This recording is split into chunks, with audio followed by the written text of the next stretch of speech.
नमस्कार साथियों, त्रिकाल biotech labs में आपका स्वागत है। आज हम आपको सब्जियों से बीज कैसे कलेक्ट करें और प्रिजर्व करें या कैसे संग्रहित करें और उसको कैसे संरक्षित करें, इसके बारे में हम जानकारी देंगे।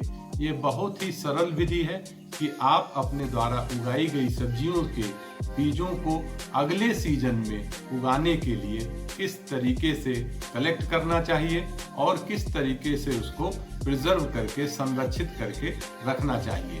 इस सब विधि को हम स्टेप बाय स्टेप आपको बताएंगे। सबसे पहले हम आपको बताने जा रहे हैं भिंडी के बारे में। भिंडी, लेडी फिंगर या ओकरा हमने छोड़ दिया था पेड़ पे और अब ये सूख गई। अब इसमें से हम बीजों को निकाल लेंगे ताकि अगले सीजन में हम इन्हीं बीजों का इस्तेमाल करें, हमें नए बीजों को खरीदने की आवश्यकता ना हो। तो आप देखिए इसको हम किस तरीके से इसमें से बीज निकालते हैं।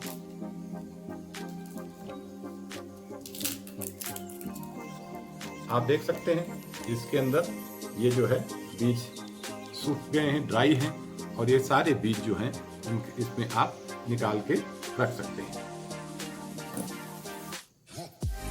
और ये सारे बीज हमने, ये कांच की बाउल है, इसमें जो है हम कलेक्ट कर ले रहे हैं और आप इस तरीके से इसको निकालते जाइए।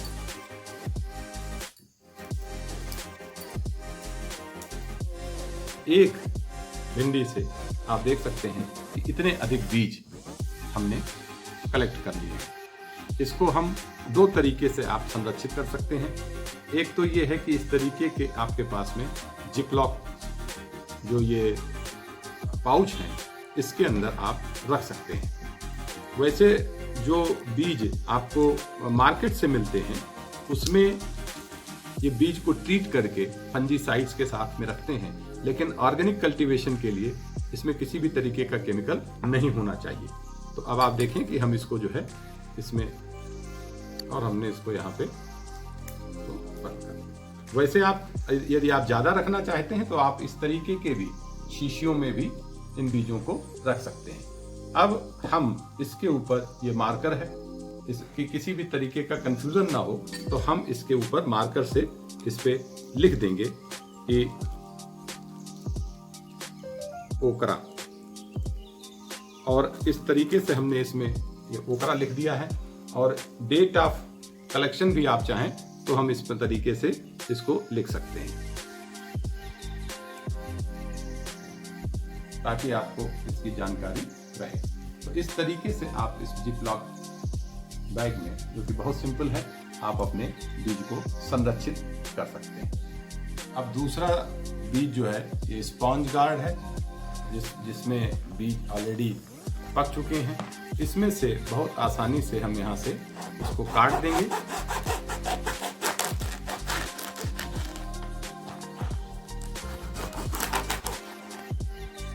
और इसमें आप देख सकते हैं कि सारे बीज निकल आए हैं इस तरीके से। यदि आप इसको ऐसा कर दें तो इसमें सारे बीज निकल करके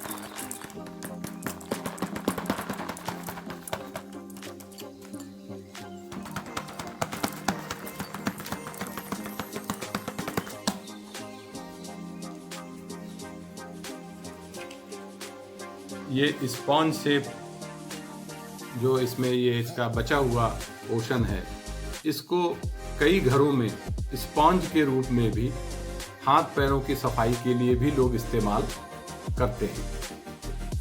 तो अब आप देखिए कि इसको हमने यहाँ आसानी से एक स्पॉन्ज गार्ड, एक नेनुआ से कितने अधिक बीज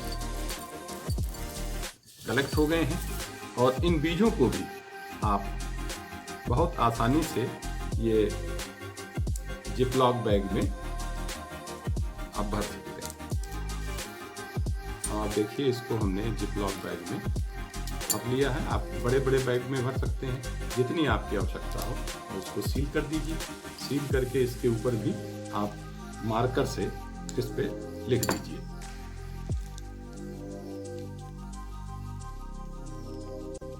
डेट भी डाल सकते हैं। तो इस तरीके से आप इसको कलेक्ट करके और आसानी से रख सकते हैं। यदि ज़्यादा रखना हो तो आप ऐसे या इनसे बड़ी भी शीशियों का, एयर टाइट शीशियों का प्रयोग करके आप बीज को रख सकते हैं। ये लौकी का पका हुआ फल है, बॉटल गार्ड। इसको हम इस तरीके से काटेंगे।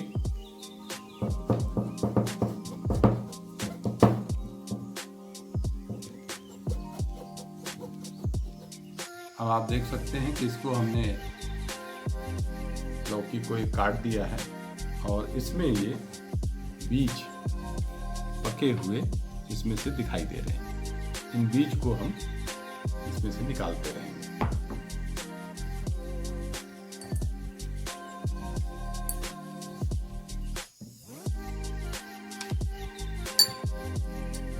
इस तरीके से हमने लौकी के बीजों को निकाल लिया है। थोड़ा सा ये गीले हैं, इनको आप हवा में सुखा सकते हैं, सन में, सूर्य के प्रकाश में इनको थोड़ा सा ड्राई कर सकते हैं और उसके बाद में आप इसको प्रिजर्व करिएगा।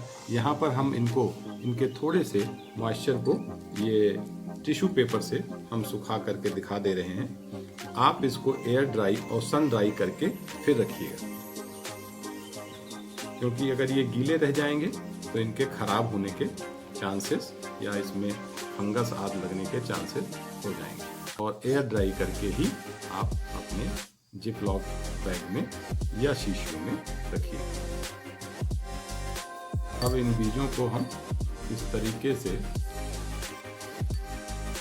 ड्राई करने के बाद में जिपलॉक बैग में आप आवश्यकता अनुसार भर सकते हैं। इस पर पहले से हमने इस पर नाम और डेट ऑफ कलेक्शन लिख दिया है, तो इस तरीके से आप लौकी के बीजों को संरक्षित करके रख सकते हैं। एक कद्दू या पम्पकिन आप देख सकते हैं, ये पक गया है। इसको हमने तोड़ लिया है और जब ये पूरी तरीके से पक गया है, अब इसको हम इसमें से काट करके और इसमें से बीज निकालेंगे। ये आप देख सकते हैं, ये पूरा कद्दू पका हुआ है और इसमें के बीच में ये सब पके हुए कद्दू के बीज, इनको हम आप निकाल लेंगे और निकाल करके फिर इनको एयर में या सूर्य के प्रकाश में इसको सुखा देंगे और सुखाने के बाद ही हम इसको बैग में या बॉटल में प्रिजर्व करेंगे। अब आप देख सकते हैं, ये कद्दू के बीज हमने सुखा लिए हैं और सुखाने के बाद में हम इसको इसमें भर दे रहे हैं।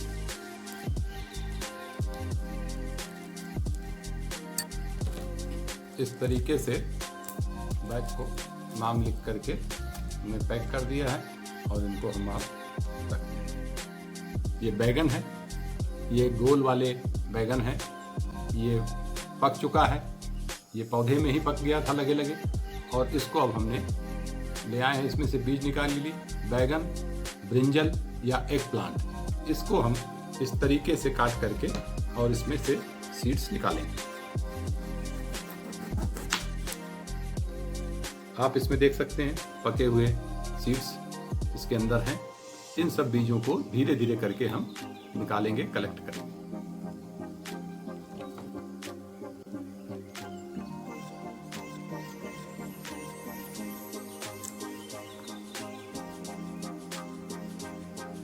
ये बैगन के बीजों को हमने निकाल के सुखा लिया है और अब हम इनको इस जिपलॉक बैग में डाल देते हैं।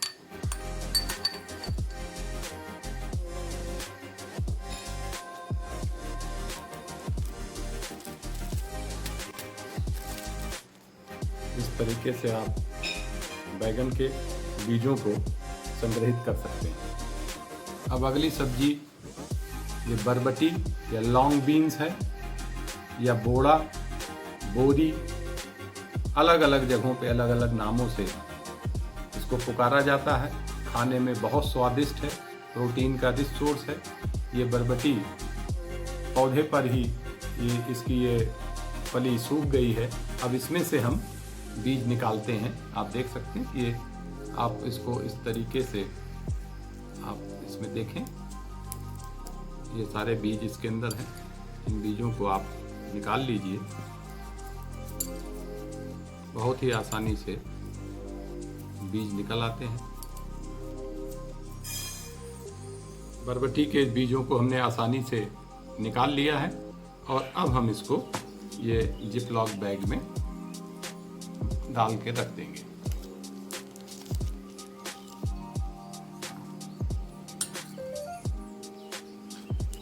इस तरीके से लॉन्ग बीन्स, बरबटी, बोड़ी, बोड़ा अलग अलग जगहों पे अलग अलग नामों से, और इस बीज को आप संरक्षित कर लीजिए।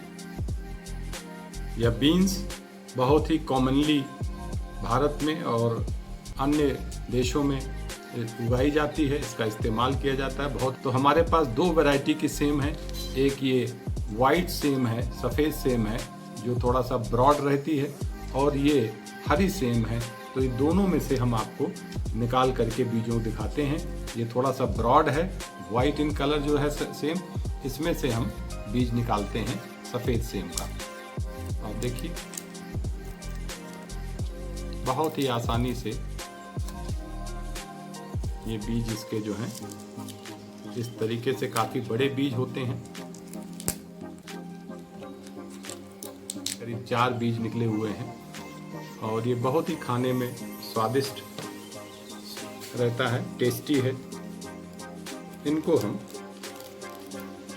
इस तरीके से निकाल करके और इसमें जिपलॉक बैग में डाल करके और आप प्रिजर्व कर दिए। सफ़ेद सेम, हरी वाली सेम है, देख सकते हैं ये प्लांट्स पे ही ड्राई हो गई हैं। अब इनमें से हम इनके बीज निकालते हैं। आप देख सकते हैं इसमें से ये इनके बीज हैं। ये सफ़ेद सेम के बीज से थोड़ा स्मॉल इन साइज है।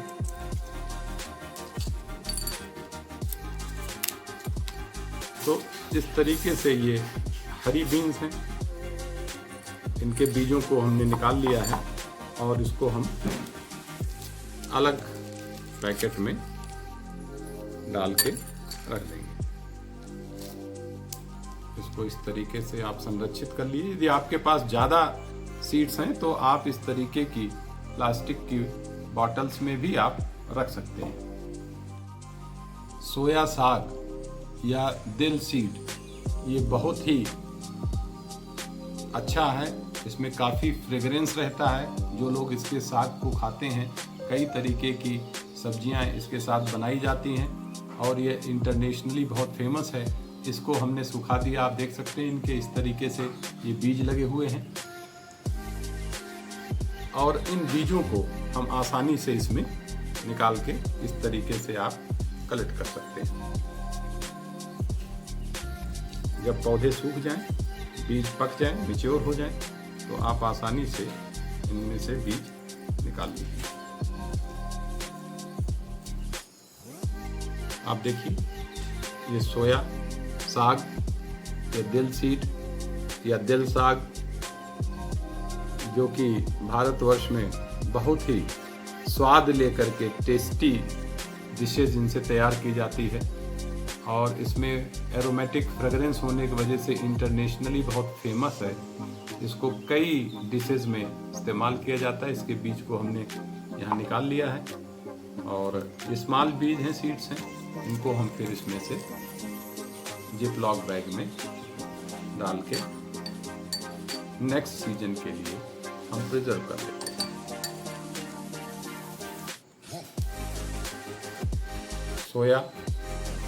सोया साग का बीज, दिल सीड। अब आप देख सकते हैं कि हमने आज आपको 9 तरीके की सब्जियों के बीजों को कैसे कलेक्ट करें, कैसे उनको प्रिजर्व करें, अगले सीजन के लिए इनको किस तरीके से संरक्षित करें, उसकी हमने विधि आपको बताई है। तो आप हमेशा जब भी कभी कोई भी सब्जी लगाएं, कोई भी फल लगाएं, तो एक बार लगाने के बाद में आप उनके फलों से बीजों को इस तरीके से कलेक्ट करें और उसको अगले सीजन में उगाने के लिए प्रिजर्व करें। इसमें आपका पैसा और मेहनत दोनों बच जाएगी और बीजों का संरक्षण भी होगा। यदि आप इसको एक बिजनेस के रूप में भी लेना चाहते हैं, सीड्स की सप्लाई देना चाहते हैं या आप अपने इष्ट मित्रों को देना चाहते हैं, तो इस तरीके से आप सीडों को और अलग अलग पाउचेज में रख करके और आप उसको सेल भी कर सकते हैं और आप इसको एक अच्छे उद्यम के रूप में भी कार्य डेवलप कर सकते हैं। यदि आपको मेरा ये वीडियो पसंद आया हो तो कृपया इसे लाइक करें, शेयर करें और मेरे चैनल त्रिकाल बायोटेक लैब्स को सब्सक्राइब करें और अपने इष्ट मित्रों को फॉरवर्ड करें ताकि वो भी इसका लाभ ले सकें। हमें आपके सुझावों की हमेशा आवश्यकता रहेगी। धन्यवाद। जय हिंद, जय भारत।